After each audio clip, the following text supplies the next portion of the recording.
Todos os organismos vivos são constituídos por células. Esta verdade que nós conhecemos agora nem sempre foi uma verdade. E no meio de toda esta diversidade de formas e de funcionamentos e de funções, é às vezes difícil ver o que é há em comum. Bom, mas existem padrões celulares e o primeiro padrão celular que nós encontramos é aquele que separa as células em dois grandes grupos, o grupo das células procariotas e o grupo das células eucariotas. Procariota é uma designação que tem a ver com a existência de um núcleo. É procarionte antes de um núcleo, enquanto que eucarionta vem de eu próprio verdadeiro e carionte de núcleo. Portanto, temos um antes do núcleo e temos um verdadeiro núcleo. E, portanto, tudo isto tem a ver com a existência ou não existência de um núcleo, mas não é a única característica importante aqui. Nos procariotas, de uma forma muito rápida e simples, nós podemos dizer que são seres unicelulares de pequenas dimensões, as dimensões variam entre 0,5 e 2 micrómetros, e são muito simples comparativamente com as eucariotas. Os procariotas diz-se que são as primeiras formas de vida na Terra, ou foram os primeiros tipos de forma de vida que existiram na Terra. Não têm núcleo individualizado, todo o material genético encontra-se formando um cromossoma circular que se enrola sobre si próprio e que está em contacto direto com o citoplasma. Comparativamente, as células eucariotas podem ser unicelulares ou multicelulares, têm dimensões que são cerca de 15 vezes superiores à das células procariotas, apresentam um núcleo individualizado e, portanto, isso significa que o material genético, cromossomas, neste caso cromossomas lineares e não circulares, se encontram localizados e protegidos dentro de umas membranas que são as membranas nucleares. Os organismos procariotas pertencem a dois domínios biológicos, o domínio das bactérias e o domínio das arqueias.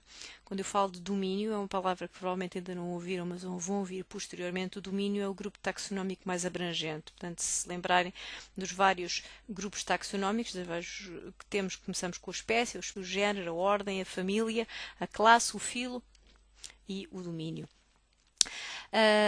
Quanto ao grupo dos organismos eucariotas, todos eles pertencem ao domínio Eucária e são exemplos deles as plantas, os animais, os protozoários e os fungos.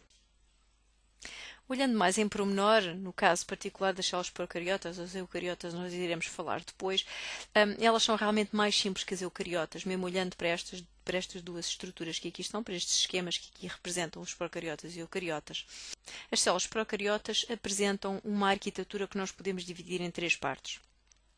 Externamente, elas apresentam flagelos e apresentam cílios, que são estruturas que estão associadas à locomoção e a processos de reconhecimento entre células. Depois temos um envelope celular, que para além da membrana plasmática ou da membrana celular, tem no seu exterior, portanto é rodeado e protegido por uma parede celular. A parede celular, no caso dos procariotas, é quimicamente de natureza peptidoglicânica. Portanto, é um peptidoglicano que faz parte dessa composição. Por vezes existe ainda uma cápsula que é de natureza lipopolissacarídica, que é também chamada por vezes membrana externa. E, portanto, estes são os três elementos que fazem parte do envelope celular de procariotas.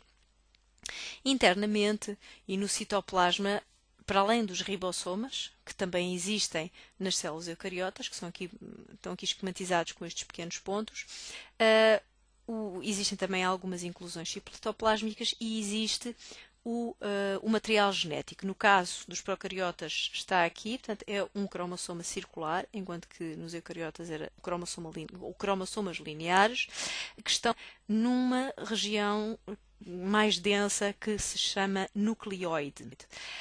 De notar ainda que no caso dos procariotas existem pequenos elementos de DNA extracromossómico que são designados por plasmídios.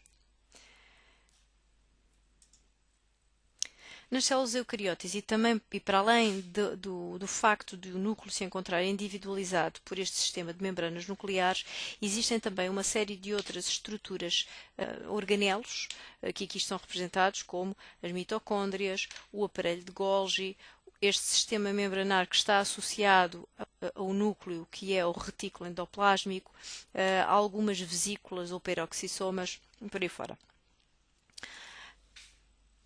O mesmo padrão se encontra nas células vegetais. Aqui temos um esquema de uma célula eucariota vegetal, portanto, semelhante à anterior, com um núcleo, com a sua membrana nuclear, com o retículo endoplásmico rugoso e com o retículo endoplásmico liso, um complexo de Golgi, mitocôndrias, vesículas e peroxisomas.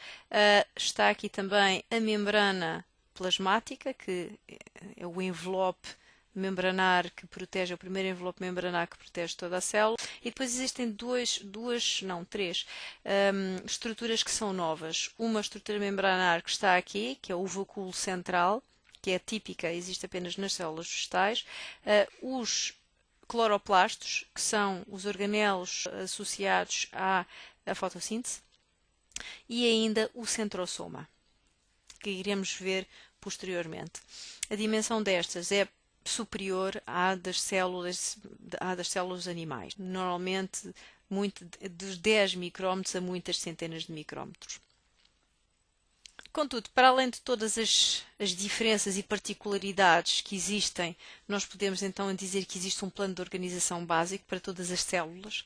Não estou só a falar dos procariotas e dos eucariotas e das células vegetais, estou a dizer de um modo geral, todas as células possuem uma membrana plasmática ou plasmalema, que simultaneamente delimita e é uma barreira dinâmica da célula, ou seja, ela separa o conteúdo celular do meio externo e, ao mesmo tempo, controla a entrada e a saída de compostos químicos na célula. E é formada por uma bicamada de fosfolípidos. Para além disso, todas as células possuem material genético, na forma de DNA. No caso das células procariotas, como já falámos, é um cromossoma circular que se enrola sobre si próprio e que está em contacto direto com o citoplasma. No caso das células eucariotas, esse material genético encontra-se na forma de cromossomas lineares, em vez de formarem um círculo, um anel, e encontra-se delimitado, localizado dentro de uma membrana dupla, que é a membrana nuclear. Para além disso, todas elas têm um citoplasma esse que ocupa o restante espaço intracelular, e o citoplasma é uma matriz semifluida no qual se encontram todas as moléculas e os íons necessários ao crescimento, para além dessas estruturas celulares que fazem parte da célula. E eu sugiro que, na sequência da visualização desta apresentação, possam aprofundar a definição, as estruturas e a função de cada um dos componentes celulares que nós falámos aqui. E finalmente eu vou terminar esta curta apresentação com aquilo que é considerado um marco da biologia, a chamada teoria celular. A teoria celular é enunciada em 1938, conjuntamente por dois cientistas, Matthias Schleiden e o Theodor Schwann. Eles são de países diferentes, e é uma teoria que diz algo tão simples como: a célula é a unidade fundamental de estrutura e de organização e de função de todos os seres vivos. Ora, tal facto não era no início do século XX algo tão claro como isso. No caso do Schleiden, ele estudava células vegetais e do seu estudo concluiu que todos os vegetais eram constituídos por células. O Schwann trabalhava com células animais, concluiu separadamente que todos os animais eram constituídos por células.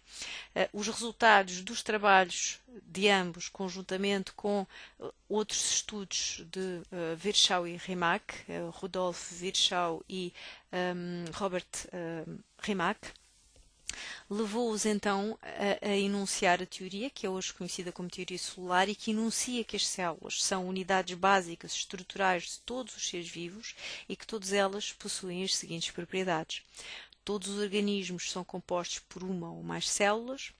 As células aparecem apenas por divisão de células pré-existentes e, portanto, não há geração espontânea, que era algo em que se acreditava bastante tempo antes. As células constituem a unidade básica da estrutura e função da vida e ainda que todas as células contêm informação hereditária que é necessária à regulação das funções celulares e à transmissão da informação às gerações de células seguintes. E estes princípios fundamentais do conhecimento biológico, aceitos atualmente de uma forma natural e universal, foram à data do Schleiden e do Schoffen uma teoria inovadora e foi uma teoria que revolucionou a ciência e a forma como a ciência biológica se desenvolveu daí para a frente.